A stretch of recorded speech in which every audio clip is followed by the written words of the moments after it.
नमस्कार, स्वागत है आप सभी का देवभूमि लाइव टीवी पर। मैं हूं आपके साथ परिधि जोशी। चलिए बुलेटिन की शुरुआत करूंगी उत्तराखंड की तमाम बड़ी खबरों के साथ।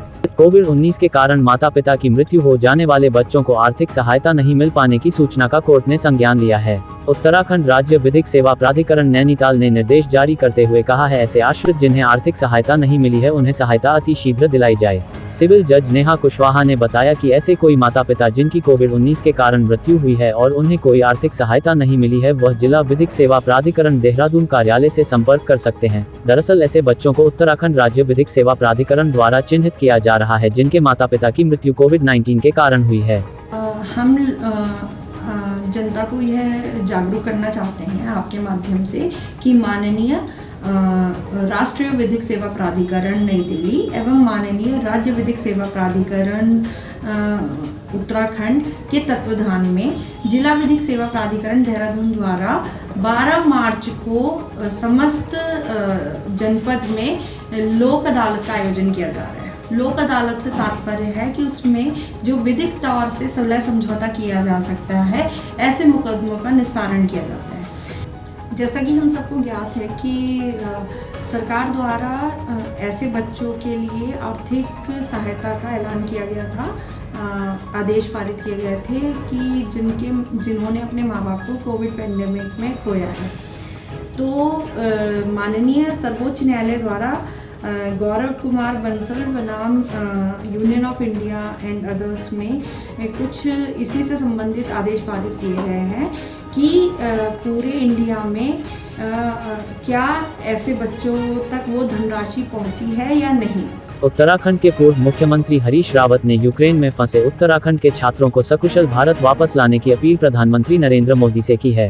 पूर्व मुख्यमंत्री हरीश रावत का कहना है कि यूक्रेन की स्थिति बहुत चिंताजनक है। रूस के आक्रमण के बाद तीसरे विश्व युद्ध की भूमिका बन रही है। यह अचानक नहीं हुआ है, बहुत लंबे समय से स्थितियां बन रही थी और पिछले कुछ सप्ताह से यह लग रहा था कि आक्रमण होगा। ऐसी स्थिति में भारत के नागरिकों की सुरक्षा बहुत जरूरी है और उनको सुरक्षित स्थान पर ले जाना भारत सरकार की पहली प्राथमिकता होनी चाहिए।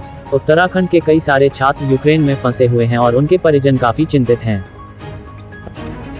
यूक्रेन की स्थिति बहुत चिंताजनक है। रूस के आक्रमण के बाद युद्ध अवश्य संभावी लगता है। ये एक तीसरे विश्व युद्ध की भूमिका बन रही है। यूरोप की धरती से युद्ध होगा तो ऐसी स्थिति में भारत के नागरिकों को सुरक्षित स्थान पर निकाल करके ले जाना भारत का पहला दायित्व है। कहा जा रहा है कि वहां छात्रों के पास डॉलर उपलब्ध नहीं है, निकासी का कोई रास्ता है नहीं, केवल भारत सरकार ही रूस से और यूक्रेन से बातचीत कर से पैसे निकाल सकते हैं। मैं समझता हूँ सरकार बातचीत कर रही है, मगर चिंता तो चिंता है। उत्तराखंड में अगर आप दूसरे राज्य का वाहन चला रहे हैं तो आप सावधान हो जाए। दरअसल एमबी एक्ट के मुताबिक ऐसे वाहन को 1 साल के भीतर संबंधित राज्य से ट्रांसफर करवाना जरूरी है। ऐसा ना करने पर आपकी गाड़ी का चालान हो सकता है। आरटीओ प्रवर्तन देहरादून सुनील शर्मा ने बताया कि दूसरे राज्य का वाहन 1 साल से ज्यादा उत्तराखंड में नहीं चल सकता है। वाहन को ट्रांसफर करवाना जरूरी है। यदि वाहन 1 साल से ज्यादा राज्य के भीतर रहता है तो उसमें चालान का प्रावधान है। इस दौरान उन्होंने बताया कि इसके लिए आरटीओ की ओर से अभियान भी चलाया जा रहा है। कोई भी व्यक्ति जो अपनी गाड़ी उत्तराखंड के अंदर लेकर आ रहे हैं, प्राइवेट नंबर की हो, अगर उनको लगता है कि वो 1 साल से ज़्यादा उत्तराखंड में रुकेंगे तो ये नियम है कि उनको अपनी गाड़ी का रजिस्ट्रेशन मार्क हमारे उत्तराखंड का लेना होगा, जिसके लिए एनओसी लेकर हमारे यहाँ रजिस्टर करानी पड़ेगी। अगर ज़्यादा पुरानी गाड़ी है तो उनका पर ईयर 5% की छूट हम उनको नियम अनुसार देंगे। मसूरी जॉर्ज एवरेस्ट के पास जंगल में 32 साल के युवक का शव मिलने से हड़कंप मच गया, वहीं मृतक के परिजनों का बुरा हाल है। घटना की सूचना मिलते ही मसूरी पुलिस मसूरी कोतवाल गिरीश चंद शर्मा के नेतृत्व में मौके पर पहुंची और शव को कब्जे में लेकर पोस्टमार्टम के लिए भेजा गया। स्थानीय लोगों ने बताया कि मृतक सुनील पुत्र संतराम निवासी जॉर्ज एवरेस्ट मसूरी दुकान से काम करने के बाद घर के लिए निकला था, परंतु वह घर नहीं पहुंचा। जब सुबह सुनील दुकान पर नहीं पहुंचा तो सुनील का भतीजा घर देखने गया तो घर बंद था, जिसके बाद वह वापस जॉर्ज एवरेस्ट पर अपनी दुकान पर चला गया। वहीं उसने अपने परिजनों को बताया कि उसके चाचा सुनील दुकान नहीं आए हैं, वह फोन भी बंद जा रहा है। जिसके बाद परिजनों ने सुनील को ढूंढने की कोशिश की तो घर के पास जंगलों में सुनील पत्थरों के बीच फंसा हुआ था और उसका गला चाकू से काटा हुआ था। वहां चाकू भी उसके पास ही बरामद हुआ है। सुनील का गला काफी बेरहमी से कटा हुआ था।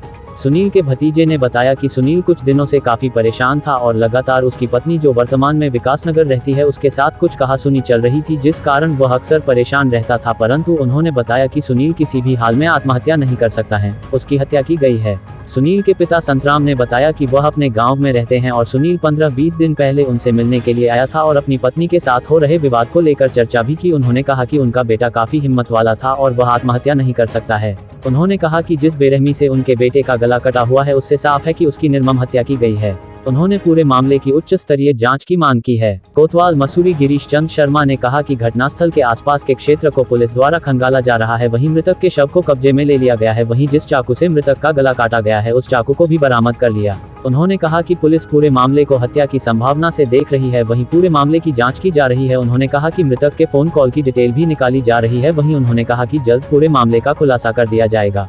रिपोर्ट सुनील सोनकर। और मेरा करीब कल शाम से मतलब लापता था। अगर फोन आया हमको मतलब यहाँ भाई मिल नहीं रहा, तब घर से आया हमने देखा इधर यहाँ जंगल में पड़ा हुआ था। जंगल में देखा तो हमने जब पुलिस आ गई तो उसके बाद हमने देखा, उसको चेक किया तो गला कटा हुआ था, चाकू भी उसी के साथ रखा हुआ था और बाकी सब नीचे फेंका हुआ था। तो उसके बाद क्या तो मदन नज़र आ रहा, जिस हिसाब से गर्दन कटी हुई आती, गर्दन कटी हुई है उस हिसाब से तो मदन नज़र आ रहा, अपने आप को कर नहीं सकता। अपनी बीवी से ना हो हाँ परेशान थे। तो क्या बाद में कोई जब 5 बजे आपने देखा तो किस हालत में थे वो?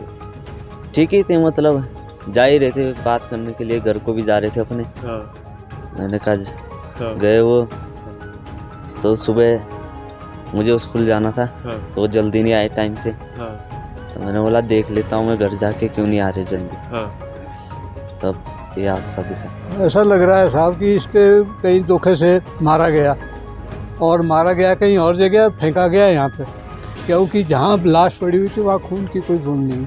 मेरे से करीब 15-20 दिन पहले मिले थे।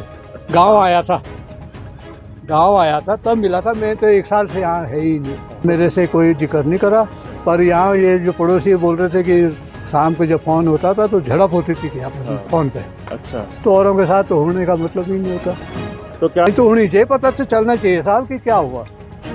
अब चाहे वो पड़ोसी है, चाहे वो कोई भी है, रिश्तेदार है या दाई भाई जो भी है, तो जांच होनी चाहिए। इसको ये जो डेड बॉडी मिली है जॉर्ज एवरेस्ट के पास जंगल में, इसके गर्दन में चाकू का काफ़ी गहरा कटा हुआ घाव है। अभी हमारे नज़र में तो ये संदिग्ध है कि इसको हो सकता है मारा गया हो, और हम सभी पहलुओं की जांच कर रहे हैं और डेड बॉडी को पोस्टमार्टम के लिए भेज रहे हैं। और जो भी मृत्यु का कारण या जो भी इसके परिजनों से पूछताछ या उनसे बातचीत करके जो भी इसमें परिलक्षित होगा उस हिसाब से कार्रवाई करी जाएगी। अभी इसके डेड बॉडी के पास से चाकू भी बरामद हुआ है।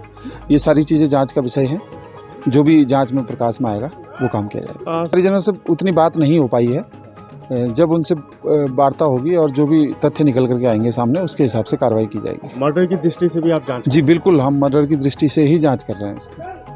यूक्रेन में रूसी हमले के बीच अन्य भारतीय छात्रों के साथ उधम सिंह नगर के दिनेशपुर का एक छात्र भी फंस गया है। परिजन उसकी सलामती के साथ जल्द से जल्द उसके घर वापसी की दुआ कर रहे हैं। दिनेशपुर के वार्ड नंबर 4 निवासी भाजपा नेता दीपांकर राय का बड़ा पुत्र अमन राय यूक्रेन की खार्किव शहर के इंटरनेशनल मेडिकल इंस्टीट्यूट में MBBS की पढ़ाई कर रहा है।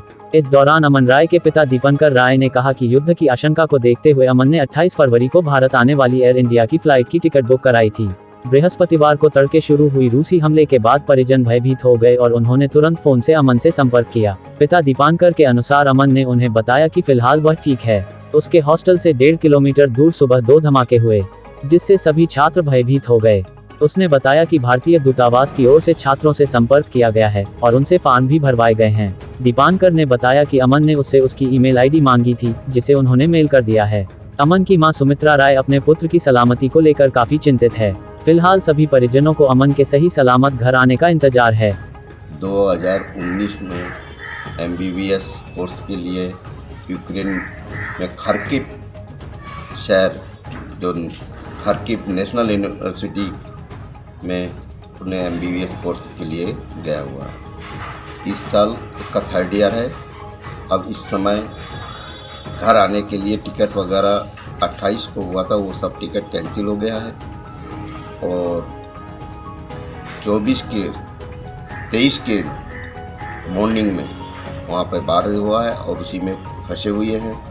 किस तरह का निकाला जाए, मैं मोदी सरकार से, मोदी से अनुरोध करता हूँ कि वो हमारे बच्चे नहीं और भी बच्चे हैं, उनको किस तरीके से इंडिया में लाया जाए, इसके लिए प्रयास करें। और आपका आभारी रहूँगा जो यहाँ के बच्चे, हमारे देश के बच्चे जो फंसे हुए हैं, बहुत परेशान में, नाजुक स्थिति में हैं, उनको किस तरीके से लाया जाए, ये आपसे अनुरोध है। चमोली स्थित बद्रीनाथ धाम बर्फ के आगोश में है। बद्रीनाथ धाम के आसपास कई फीट से भी अधिक बर्फ जम चुकी है और तापमान माइनस तक पहुंच गया है। भारी बर्फबारी के बीच ऐसी विपरीत परिस्थितियों में भी चौकी हनुमान चट्टी में सुरक्षा व्यवस्था का जिम्मा संभाले चमोली पुलिस के जवान धर्मेंद्र सिंह, प्रवीण सिंह, कुंवर सिंह और अवतार सिंह मुस्तैदी से अपनी ड्यूटी कर रहे हैं। ऐसे मुश्किल हालातों में अपनी ड्यूटी पर अडिग जवानों का कहना है कि वे किस्मत वाले हैं कि उन्हें विपरीत परिस्थिति में ड्यूटी करने का सौभाग्य मिला है। सामान्य हालत में तो कोई भी ड्यूटी कर सकता है, ऐसे हालातों में ड्यूटी करना एक चुनौती है। रिपोर्ट पुष्कर सिंह नेगी। उत्तराखंड की तमाम बड़ी खबरों में फिलहाल इतना ही। बाकी अपडेट के लिए हमारे साथ बने रहिए और देखते रहिए देवभूमि लाइव टीवी। नमस्कार।